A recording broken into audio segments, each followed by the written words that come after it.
All right, so when we're talking about dilations of images in the coordinate plane, what we're going to talk about is basically everything deals with the origin. So no matter what we do, we're going to do the origin. So our new writing right here is the dilation of n, so it's just the scale factor now. The center of dilation, like we said, is the origin. And all we're doing is we're taking xy, and we're just taking the scale factor and multiplying it by x, and the scale factor and multiplying it by y. So for example, if the scale factor was 2, we would write it d2 of x comma y is equal to 2 times whatever my x value is and 2 times whatever my y value is. And so it's going to be twice as far away, or it could be, if the dilation was a half, it would be half as far away.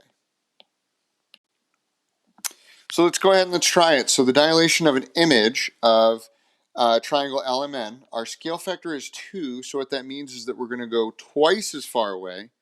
So the coordinates of the vertices, let's start with L. L right here appears to be at -3 and then -2.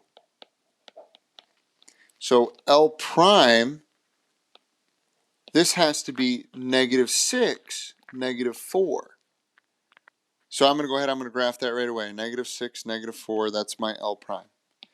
And then I'm going to do M, which M is at 1, -2, which means that M prime is going to be at 2, -4, because I'm multiplying both by 2.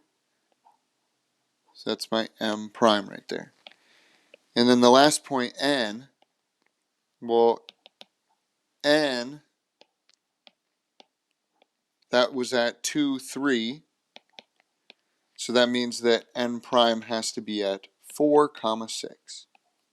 So 4 up to 6. N prime. And if I go ahead and I connect those all together, it looks very similar. It is similar to the original figure, but it's all twice as far apart.